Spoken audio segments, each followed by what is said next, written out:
Happy Hour. That was loud.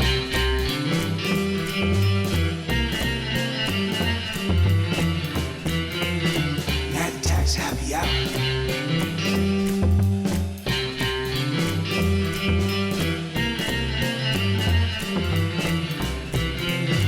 Night Attacks Happy Hour. Dig. Yo, happy hour. How are you, Justin? Oh my God, man. Good. Two good interviews today for the politics show, and got everything done. I might be able to take a nice little walkaroo before the VP debate. So Oh, that's right. That is looking up. tonight. Yeah. So in the 16 hours since I saw you last, I've done two things. One I've never done before. One I've not done, I think, maybe in a year. Okay. You got any guesses before we jump in? No idea. Okay. The thing I've never done before is actually, let me start with the thing that I don't think I've done in a year. I went swimming. Oh, nice. Yeah. So Where'd you go swimming? In your our community pool because nobody was there. And Bonnie has figured out, like, now that it's, October, a lot of people don't go to the pool. So we get the whole place to ourselves. And Is it heated or no. are you just braving it? no, Polar bear just style? Yeah, just braving it. Callie doesn't seem to mind. I've been going on these really long jock walks. Jock walks. Where you just listen to jock jams and That's you right. are Jock only walk. wearing a jock strip. That's right. And then I'm constantly listening to Michael Buffer say, "Are you ready to rumble?" And then ready, Two ding, ding, Unlimited. ding, ding. So I did a long one today, like nearly 3 hours.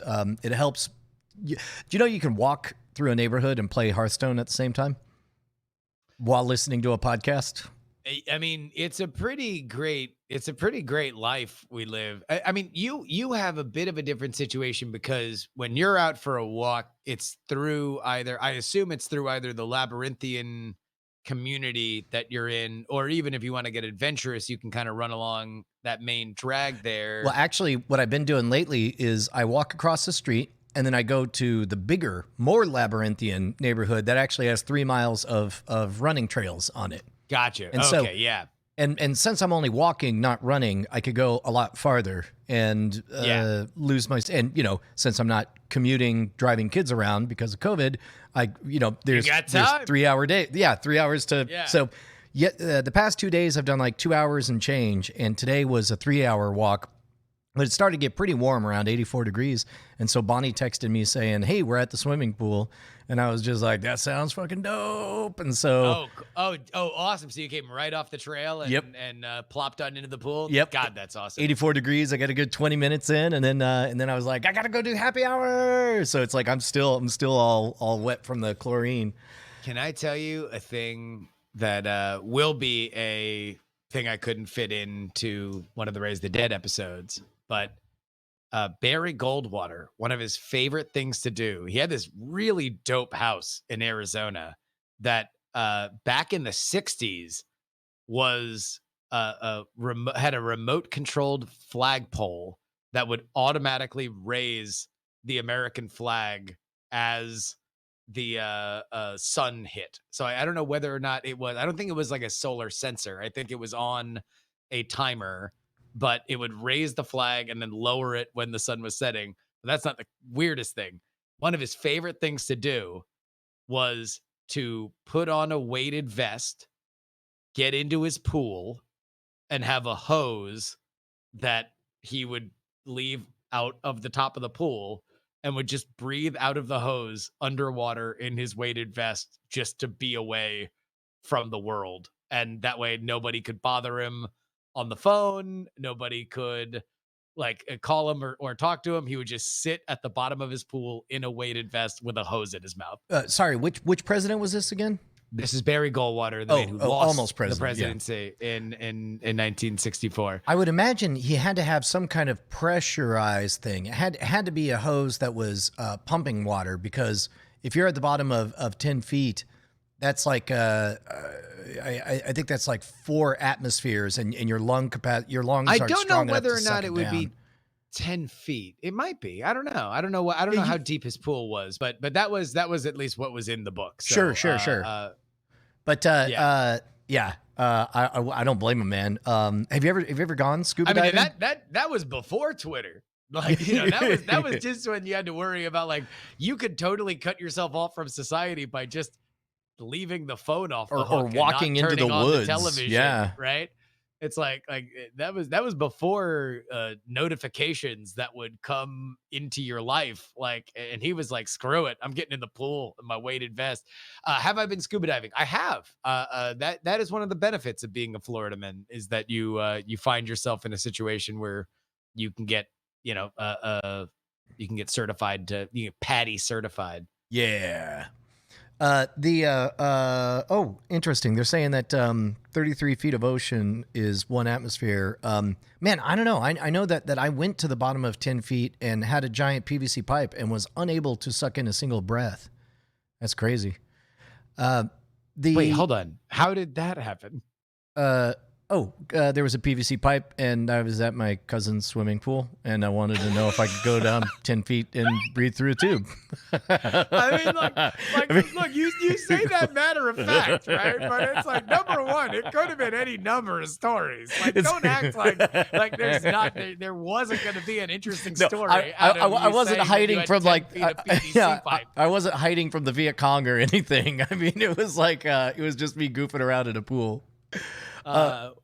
But I'll tell you what, maybe that's a Modern Rogue. If you want to do a Raise the Dead tie-in of a Modern Rogue episode, we can have you see whether or not Barry Goldwater actually could do that. Yeah, we're gonna myth bust Barry Goldwater's meditation. Yeah, it was wild because I jumped in the pool and I was like, this feels really good. When's the last time I did that? And I was like, well, not last week, not while I was sick. And then in my mind, there was just this giant grayed out block of a calendar labeled quarantine. And then I was like, okay, that takes us back to early March. I wouldn't have been swimming in early March, which means it wouldn't have been over the winter. I wouldn't have gone swimming. So it's like, I think it might have been almost a year since I had gone swimming. God, I can't even think of when the last time I would, because, I don't have a pool around. I guess I love swimming too, man. Yeah. I certainly at times fantasize about living the Florida man life of like that meshed in backyard. Oh yeah. To keep the carnivorous bugs outside and the anacondas that aren't supposed to, the invasive pythons away. I guess that's the thing though, is that like a pool's a weird flex because it takes a lot of effort, right? It's like a lawn level of maintenance that you have to put in. And if you have a pool, you likely have a lawn too. Right. And it so sits largely unused 98% of the time. So either you're doing the like, oh no, I come back from work and I jump in the pool every afternoon because I want to justify having it. Right. Or you're hosting. Right. It's like congratulations. You're like the guy with the pickup truck when somebody's got to move. Like, you're just going to be involved. Like, right. If any friend of yours has a birthday party, if any niece or nephew has some gathering, like, you're just going to be the location because people are going to want to swim in the pool. But I don't know. Would you ever want a physical, like a live-in pool, not a community pool? I've thought about it, and in fact, I've looked into, for that pond out back. There's somebody who puts together these organic pools, swimming pools. They're designed to be swimming, and basically you have to set up this whole ecosystem with the right recipe of sand and pebbles and gravel and lilies and critters and all this stuff. And then, but once it's all set up, like the majority of it is a recharge zone that's fairly shallow. And then there's one deep part meant to be swum in, and everything else is basically just constantly filtering and oxygenating. And then with just a solar panel, you can run just a little air pump that is enough circulation that it basically acts as though it's running water in there. So it becomes perfectly clear and green, kind of looking a little bit like Barton Springs does. I mean, that's obviously a huge undertaking for back there, and you'd have to, hike a half mile or quarter mile down there to get to it. But man, that just sounds magical to me. Well, I know that was probably higher on the list of priorities before COVID. before the COVID hit, and it was like, all right, let's make sure that the entire world doesn't fall apart before we start investing in the man-made swimming hole. Yeah. So that's sort of where, but the idea, I don't know. I also kind of like how inaccessible it is. The fact that like you're a country bumpkin, walking down to the creek to go swimming and all that. All that sounds charming to me. Oh God, yeah. I mean, it just makes a whole nother world out of your property. Like there's business world, and then there's like the party, the fun Schwood's fun Well natural down element. at the exactly. Man, it highly recommended if somebody has the means. I was really surprised at how invigorating and how eye-opening it was. And the nice thing is, even if someone's been in there, chlorine, pretty good at killing things. Yeah, you don't have to worry about it being a COVID transmission. So, well, right? you do if there's another person in there with you. But if it's just unoccupied and there, I would imagine, consult your doctor, that you're probably okay. I can't imagine it's a COVID transmission because I'm positive that I would have heard it by now. Like that I feel like if pools could transmit COVID, that would have been at least a 12-hour story on Twitter when somebody was like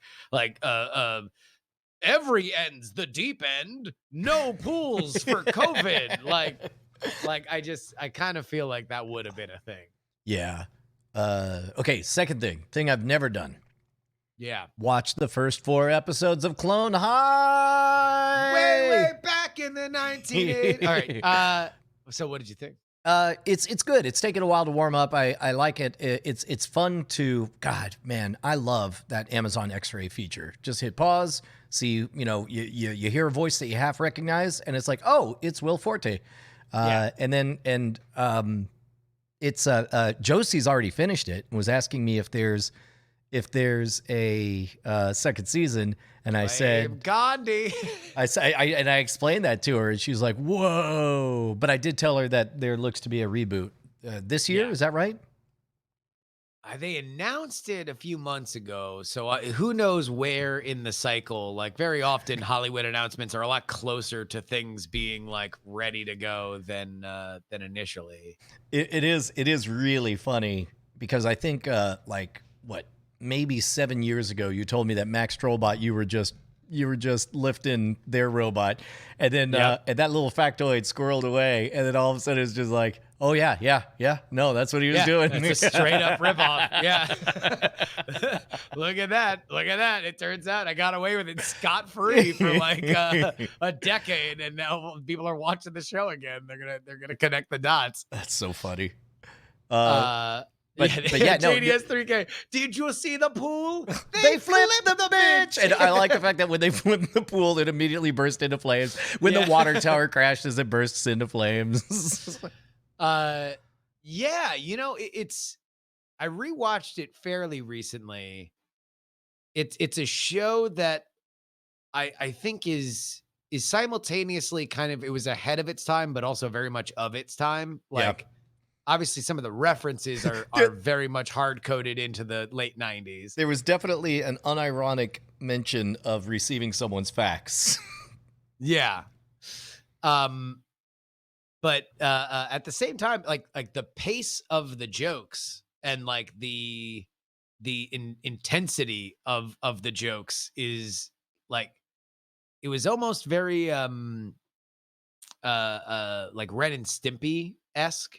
And it's like everybody is kind of in this like very heightened, like they're either very heightened or very subdued. Like, and everybody is like kind of super speed moving like in and out of frame. But God, man. And that was the beginning of Lord and Miller. Yeah. That was the first thing that they did. And you can see sort of their meta commentary on the tropes of, both television and, that would later show up in movies, where they would just like, okay, this is the part where, the girl runs off and the guy has to look for her and find her in a bad place at part of town.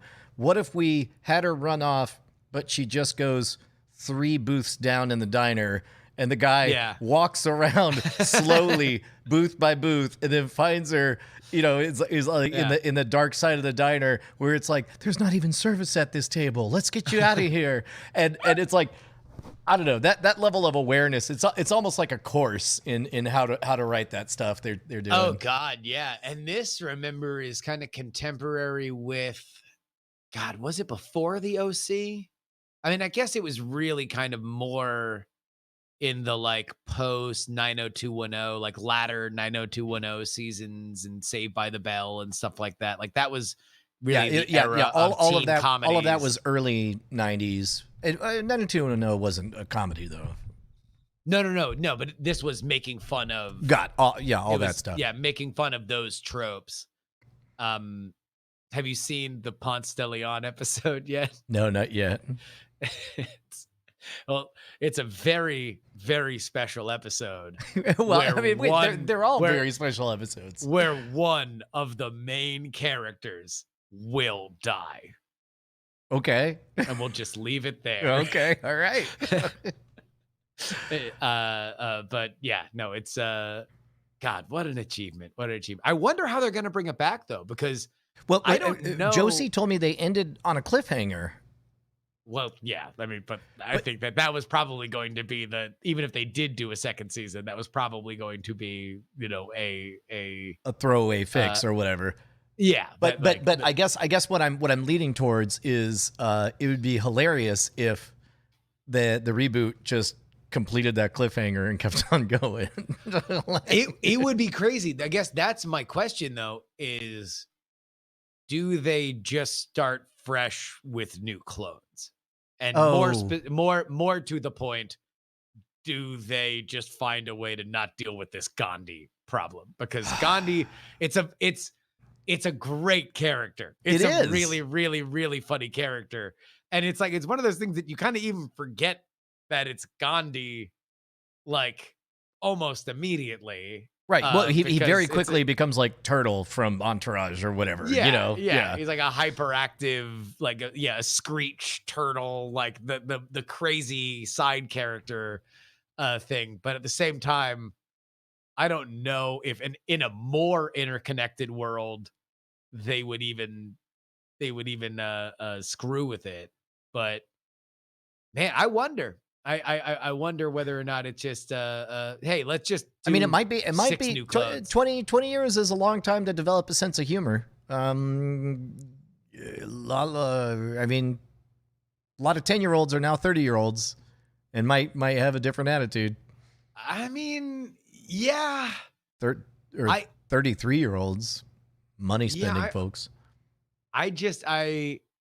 Maybe, and also maybe it's one of those things that like MTV in the 90s was overreacting to how angry some people in India would be about their programming. It's like, I'm sure if you showed them, every Marilyn Manson video, the people of India wouldn't have been particularly thrilled about that either, but that they sure didn't stop playing Antichrist Superstar videos at the same time. Right. So maybe, I don't know. Would you find that to be a cowardly move if they didn't come back with Gandhi? I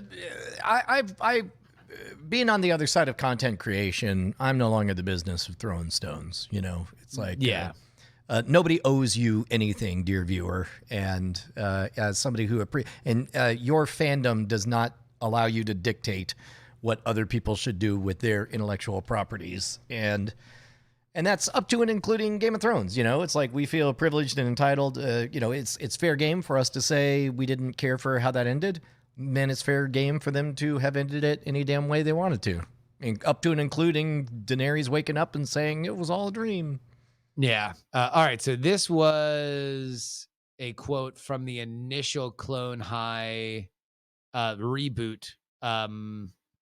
press release. Like the original, Clone High will feature prominent historical figures who have been cloned and placed back in high school. Oh, that's code for don't expect it to be anything like wait, the hold original. on. Including Abraham Lincoln, Cleopatra, Joan of Arc, John F. Kennedy, and more as they face their trials and tribulations of normal teenage life. Vulture speculates, presumably this means the remake will feature a new class of cloned historical figures. Its inclusion of Gandhi as a character ultimately led to the show's cancellation and an apology from MTV. Is this definitely an MTV joint, though? I believe it is Comedy Central or MTV. I don't know. Wow, 2002 through 2003 was the original run of it. Oh, so that's, so not late 90s. Okay. No. I mean, certainly of that era. Yeah, sure. Close enough. But yeah, who knows? Doesn't look like Gandhi will come back. I'm with you though, by the way. I'm like, there's only so many angry emails you can get about things that you've done before you start to sympathize with the like, hey, you're not holding up to the intellectual integrity that I have in my head. And you're like, yeah, but if I didn't do it this way, I wouldn't make a living. So tough titties. Like, sorry, gang. Like, we're going to do our best. Yeah. Yeah, that's, and especially, we've talked about this, it's like coming out the other side of doing hacking the system. The one phrase that keeps ringing around in my brain is, it's a miracle anything ever gets published at all. Anything that makes it to the screen has survived an unfathomable gauntlet. I would say, how many pitches and ideas do you think are made for every one thing that ever gets on a screen? And we'll say from a major distributor, like whether it's Netflix or television or movie theater. 500, 1,000. Well, I mean, I guess the easier way to think about it is probably even just like, for every one thing that happens, how many pitches get rejected? Like how many strands of spaghetti do you have to throw at a wall before one sticks? And so like, I guess for every one thing that ever sees air, I think it's easy to picture 5 things that they started shooting and didn't make it to air. And then what? I think 20 things that they thought about and were interested in. Oh no, I would say 20. I would say 20 things for every one of those 5 things that got shot. Gotcha. Okay. So now we're up to 100 full on pitches, and for every one of those pitches, there's easily 20 ideas that were run through and talked about before a pitch was polished and put on there, which takes us up to 2,000. Yeah, no, I think it's thousands to one for every one thing that ever sees the light of day. Good God. Yeah, I mean it's crazy, and even on the independent side, it's hard. It's hard to put stuff together. Like, with Raise the Dead, I've been trying to put a lot more effort into production and everything, and we got the new PX3 DTNS thing that's going to come out. But like, even then, literally all I've been doing is like going to friends and scratching off lottery tickets of like, hey, I want to make a podcast. I want to produce a podcast for you. And in that time with like friends, like I haven't even reached out to strangers. Like I haven't even gone outside my social circle. I've had 2 projects that either just the person just stopped responding to me, or for another reason, shit just went belly up. Like, and that's literally just in me in the like free development, like 3 now, actually 3 that I've been like, hey, here's the idea. I'll do all the work. Let's see if we can get a good DNA thing to go forward with. Like, and it's hard, man. Like making things is impossible. It's like 2 things that you need to know about content creation. It's impossible, and it costs more than you think. Like, and it takes way more time than you think. Yeah. Yeah. Whatever's in your brain on this costs X, quadruple it. And you might be close to how much it costs. And we're in the shoestring business. Like Brian and I are not in the like big boy budget business. The high fidelity, do it right thing. No. We're in the like minimum viable product. Let's get by on our guile. We're in and the audience. like if it works for us to just sort of pan away and just literally have an audio voiceover that says you get the idea, then that's Yeah. good enough, as long as it's pretty much the story we intended to tell. Yeah, it's nuts, man. And that's before you even get into like actual businesses, like a phrase that I never thought I would say. I don't know how businesses make money. When you actually look into like the Dude, numbers, you're not kidding. It's like we deal in high margin products, including information products, entertainment products, where it's like the investment is time. The infrastructure is a fixed set cost. It's a sunk cost to begin with. There's marginal expenses in terms of internet connectivity and telecommunications. And outside of that, it's theoretically, I'm using air quotes, profit. And we are not exactly rolling in it. When I think of like, okay, so you're buying somebody else's product and you're getting like, your margins are 20% or whatever. I can't understand it. But then again, I mean, Amazon is the biggest company on the planet. Well, yeah, because they realized, okay, well, if we make 3 cents, we've got to sell 1 billion, and we're going to do that. And then we're going to know that we're going to sell at 3 cents because we're going to be okay with selling at 2.75 cents if we need to crowd somebody out. But yeah, look, when I was even doing the sticker thing, part of the reason why I stopped doing the sticker thing was just like, I looked at what I got at the end of it, and it was like, man, this is a lot of work. This is a lot of work. And like, at the end of the day, there's no moment where it gets for sure. You're always laying out, like, even in the low margin stuff, like I'm buying stickers, but at the same time, that does mean I'm putting $600, $700 on a credit card somewhere. And then I hope that after all the, the time, effort, money, postage, that and that I priced it the right way. Maybe I priced it too high, maybe I priced it too low. Like it's insane when you actually look at like the books on stuff. Like it's nuts to think of it. Yeah, and of course, the next thing you think of is like, there's your labor and your time, and even if you give yourself a fairly, low wage for it, then it still comes out where it's like if you subtract that from whatever money you make, or heaven forbid, hire somebody else to do it, then all of a sudden your margins get very, very small. Very small, right? And you gotta think about bumping it up, and it's got to become. It's like the only way to do that is to rely more on the idea that this is going to expand, and you got to make sure that you're doing things that make it grow. But it's hard. It's kind of odd to me that we've seen. It's never been easier to start a business, but maybe it's just because it's like the death rattle of like the old way, where like there's not a lot of like big promises of like, come on, kid, I'll make you a star. Come on to the big platform and I'll make you rich. Like now that doesn't really exist anymore, that you've seen so much like, hey, we're being treated unfair. Like the blog unions, God bless them. I'm not against unions. Do what you want to do.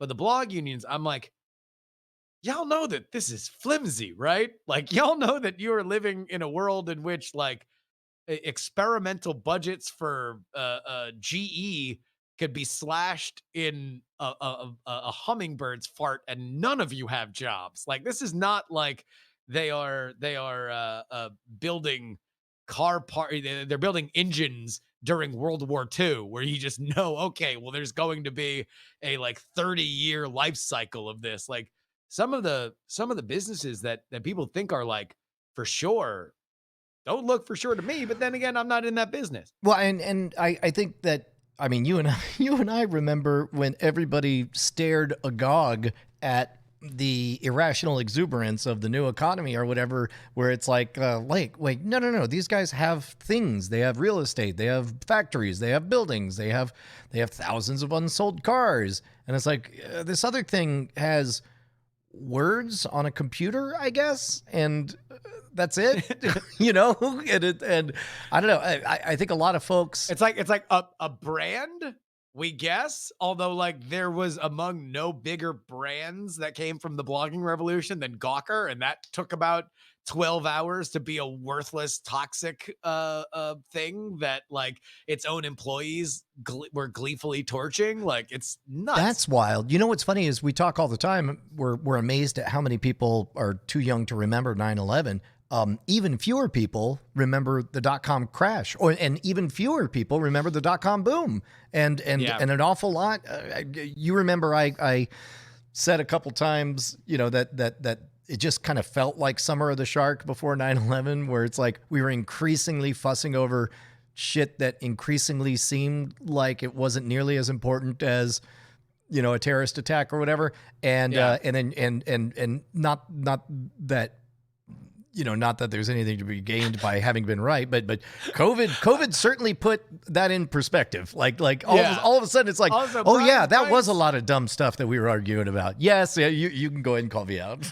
Brian's not saying that like in a cave in Afghanistan, Bin Laden's watching Britney Spears dance with a snake and saying, "It's time." No. He's And not likewise, saying that. the He's disease not wasn't saying saying like, oh yes, no, they're arguing about stupid stuff now. Look at the news. That's all bullshit. Let's go ahead. Hey boys, let's show them what real news looks like.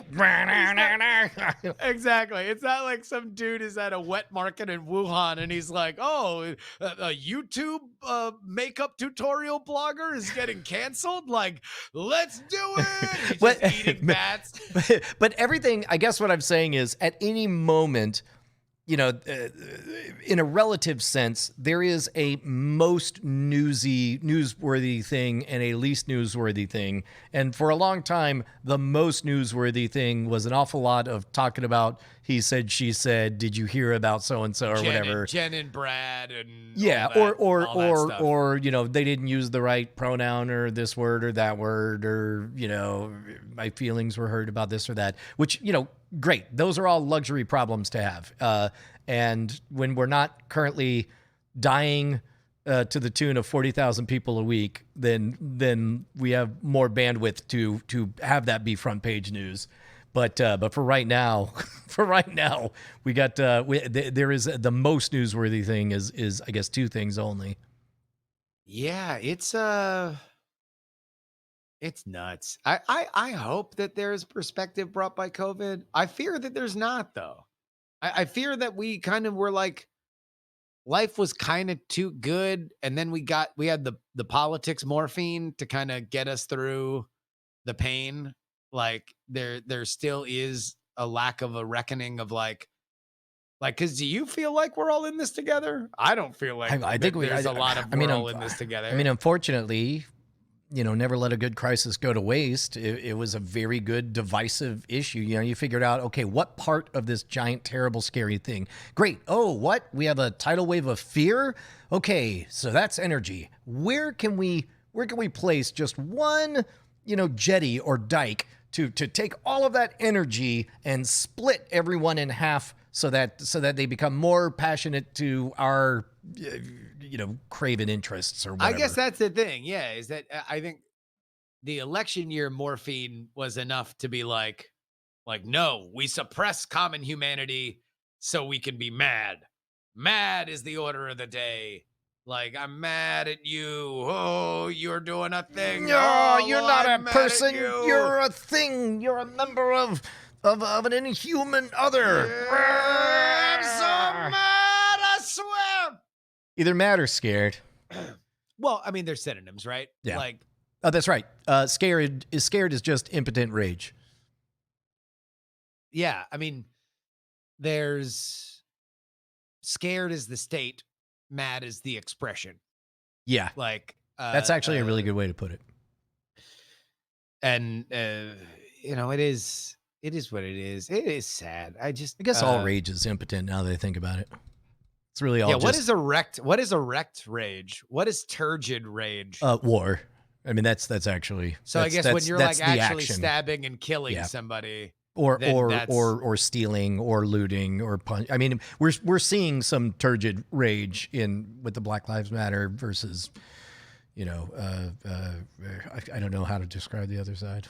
Matt Hag says America as a nation never really does the whole perspective thing. Well, I mean, as much as I am sympathetic to the declaration of it being overblown and a little bit too Hallmark cardy, like there was a palpable moment after 9/11 where it was like, hey, hug your neighbor. Like there's a great bit in the David Cross, I forget which David Cross stand-up special it is, where he was talking about how the weeks after 9/11 were the nicest weeks he's ever lived in New York. Like everybody was like, throwing their jackets over puddles for women and like, breaking out into Broadway songs like it's a beautiful day here. Like that there was like a violent trauma that shook loose a humanity.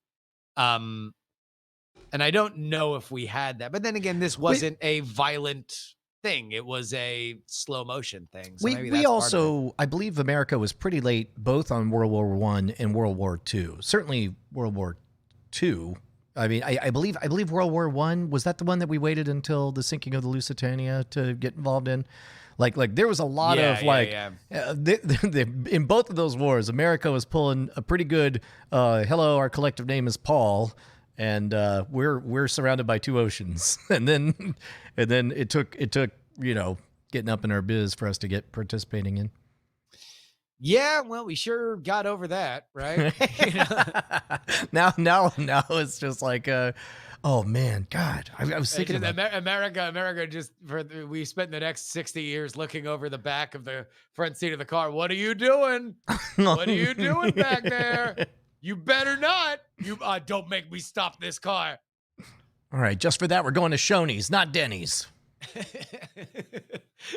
All of a sudden, we cross off the foreign aid. Like, you get Shoney's money now.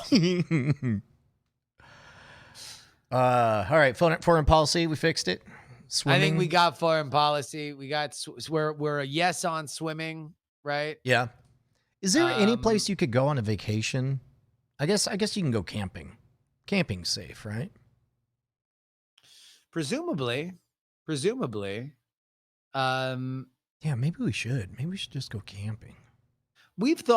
Ash and I have thought about just going to like just renting a house for a little bit.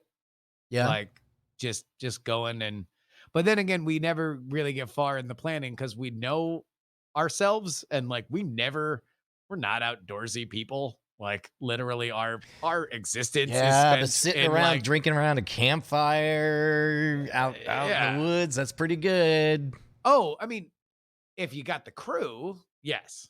Well, that's interesting. Just by yourself, like, I mean, I don't know. Would you consider a test in, test out bubble crew? Oh, look, I'm now that we're far enough through and I've demonstrated my ability to discipline myself, like I'm feeling increasingly cavalier to say, if I did not have a wife that is very, very concerned and is immunocompromised in terms of her asthma, oh my God, would I be far more reckless than I am right now? Like, I don't know if I would be like full, like demonstrating out in the streets, but like, would a single Justin have taken advantage of a cheaper flight to Vegas so he could just get a cheap room and ate at restaurants and drank at bars by himself and not seen anybody? Likely. I tell you what, man, I was wondering exactly what Disney World looks like these days. Like, man, but the kids are negative, so forget it. Yeah. Would have been nice. You almost had it, Brian. I mean, I almost had it. Oh. I did another thing that I haven't done since COVID started. What's that? Well, you remember I signed up at the gym and then COVID hit and then they closed everything and then I couldn't go. And today I went to the gym. That was fun. How did you make a reservation or could you just walk in? Just walk in. I think there were 5 people, but it was like 3:30 in the afternoon or 3. Are you still 3 at the o'clock. gym that the big gym with the water park? Or No, no. another gym? I switched to the one literally across the street. So I jog over there. Oh, to the Gold's Gym. Yeah. Right Hop across the hop street, on yeah. a exercise bike and then, or maybe do weights or whatever, or I used to. Yeah, that was a good gym. That was the only problem with that gym because I got like a pass the last time I was there. Just I think it might have been when your shower wasn't working or whatever, but I needed a shower, but I was also like in a workout phase or whatever. The only problem, they have amazing showers, but holy shit, are they slippery. I busted my ass in that gym. Oh, like, at the Gold's Gym? at the Gold's Gym like 2 or 3 times. I don't know if they've thrown down You plastic know- stuff on it. No, like, what's funny is when I walked in today, there was a big old sign saying, "Warning, water, it might be slippery in here." yeah, that's a problem. That's a design flaw because I definitely and by the way, among the times that you are least excited to bust your ass in the shower amongst other naked men, Yeah, like not you are with, strange, with an audience is lowest on the list. like you never want to be like baby deer legs on a wet shower floor, Because- only to steady yourself as you've gone spread eagle in front of a stranger, and you feel good only to know that your chocolate starfish is eyeball to eyeball with him. Like at best, you'll have an awkward silence as everyone pretends that didn't happen. At worst, you'll have naked dudes leaning over like, "Hey, are you okay? Hold on. Exactly, right? Let me help you." Oh God. Especially since it's always the old guys. The old guys are the ones that are very comfortable being naked in a gym changing room I situation. mean, I guess they grew up with that. Boy, that's a weird thing to think of. Is like, I grew up in a time where public school, it was just like, take off your fucking clothes. A grown man Yeah. would say, take off your fucking clothes, get all the way naked, and get in this room with a bunch of other naked pubescent boys. Yeah. I'll be in my office. Like, okay. Yeah, weird scene. Does that happen anymore? That can't happen anymore. Does it? I would be surprised. I don't know. I mean, yeah. Because that wasn't a thing. Like you had an option to take a shower, but also it's like they had up through stalls, at junior least. high. No, there were no stalls in my high school. No, but by the time that I went to high school, there were stalls in the showers. Yeah. I guess back then it was just like, no, you got to get used to how else you got to get used to being on the football team if you ain't showering with other naked men. Yeah. Man, high school, that's different now. Yeah. But you can always just go for a dip in the pool. That's always a refreshing option. Yeah. No. I'll definitely hop in the pool. Boy, it was great today to, I don't know. I'm kind of a baby about jumping into cold water, but unless you get just hot enough where it's just like, I don't give a fuck how cold it is, it's gonna be great. And then this was one of those days, 84 degrees. I'd been running for an hour in the sun, and it was just like run inside, everything off, jump in. It was great. Yeah. No, that's a good one, man. That's a goodie. That's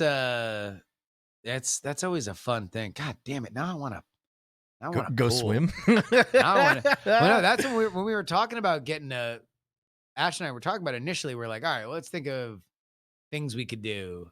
And it's like, okay, well, what if we got a house? And I'm like, all right, it's got to have a pool and it's got to have a hot tub.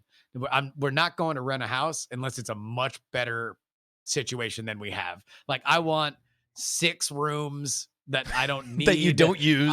That I don't even use. You need at least one room that never gets used just so you could say, well, there's always that room, and then never do anything with it. I want a room just for me to fart in.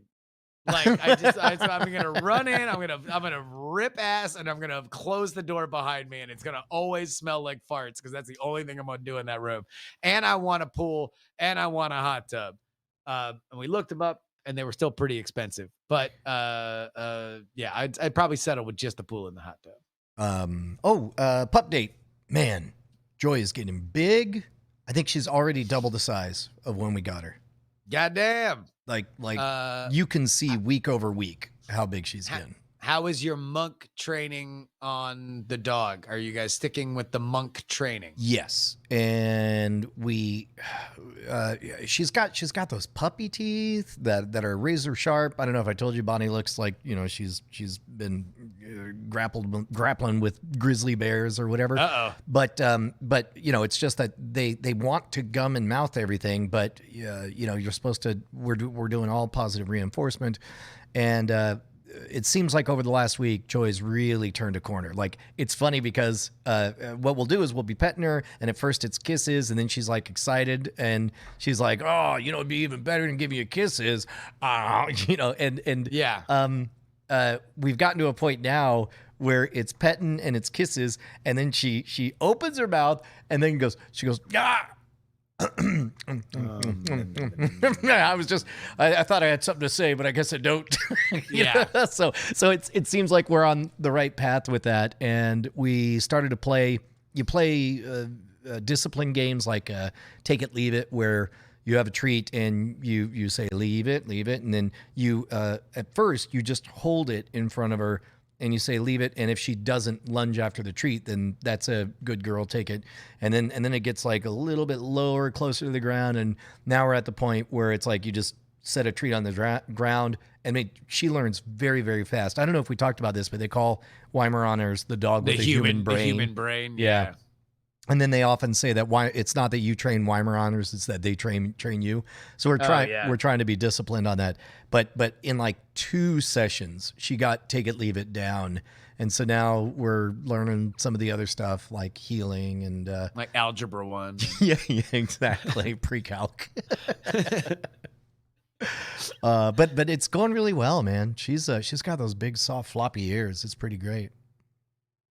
Well, that's awesome. So wait, when you guys were laid up, I guess Joy was with you and not the girls. Did you have to? I guess you had to quarantine the dog too, right? Yeah. Well, she's also. I mean, we got sick within 5 days of picking her up, so she was already kind of bedding in the master bedroom.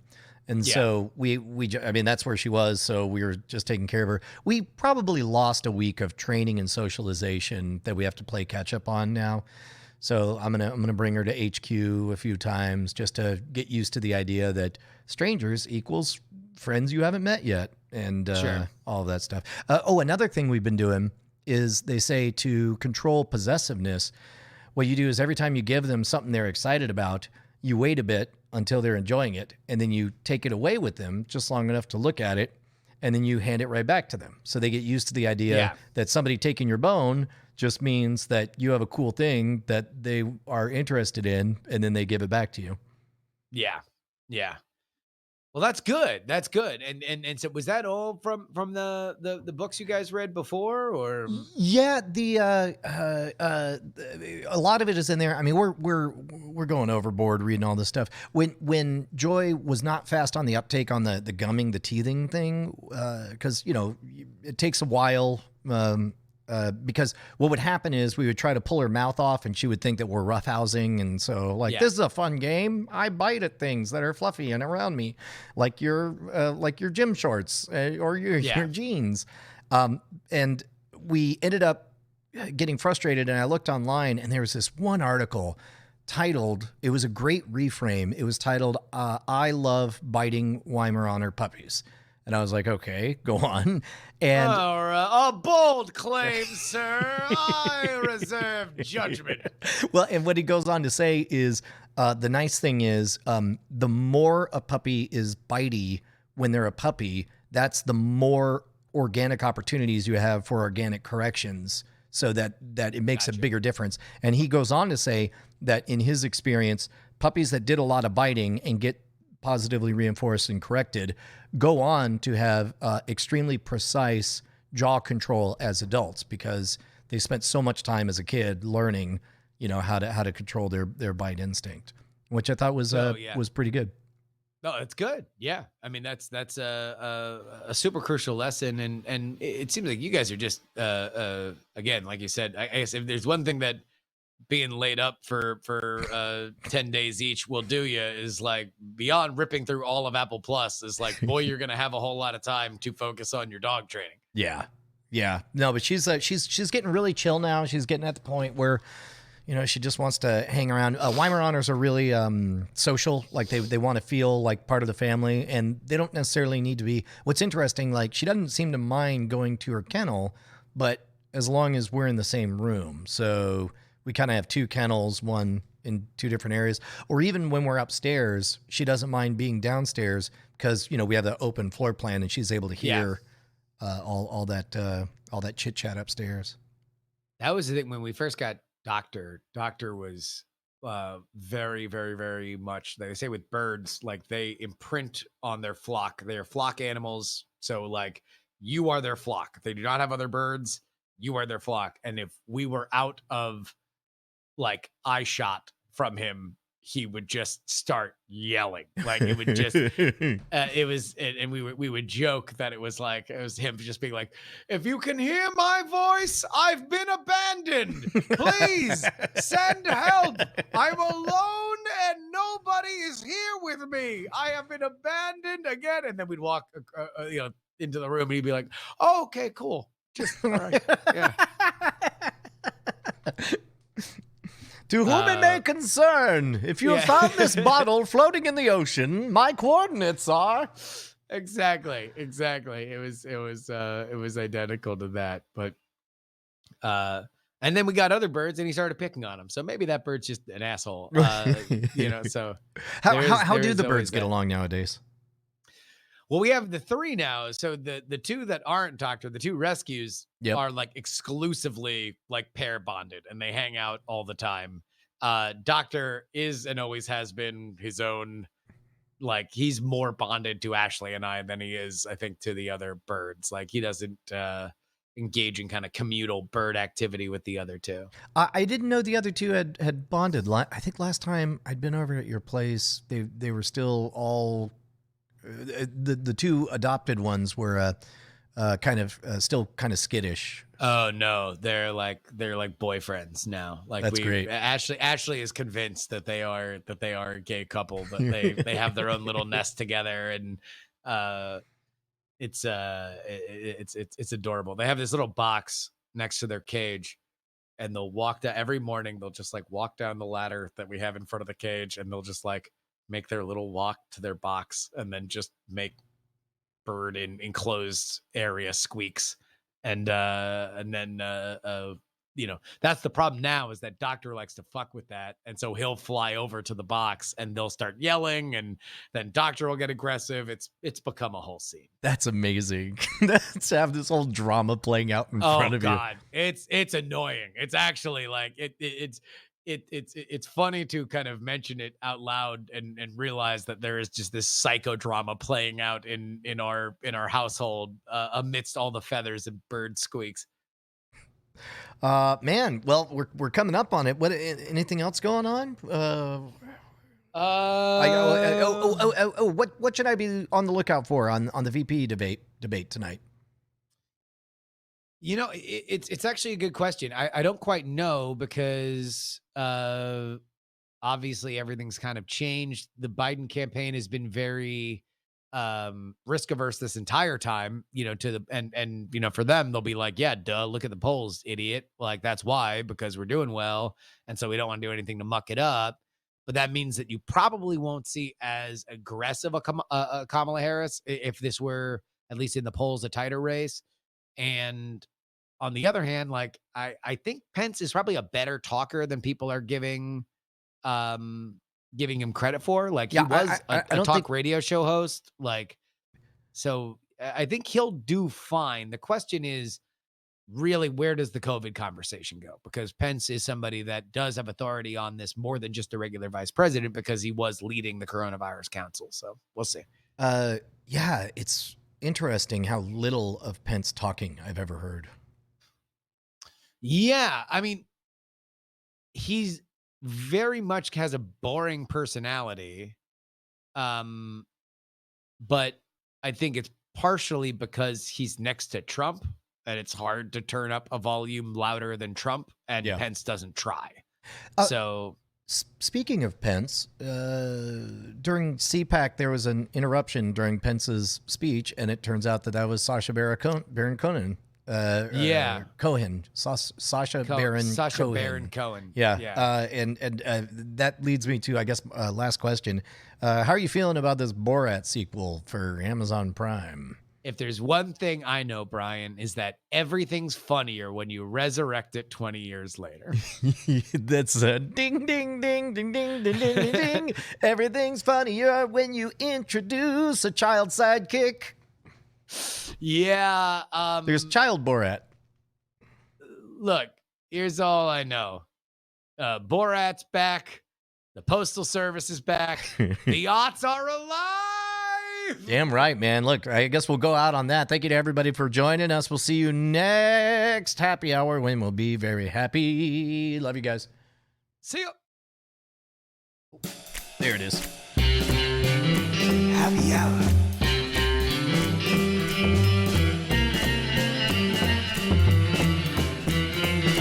Night Attacks Happy Hour.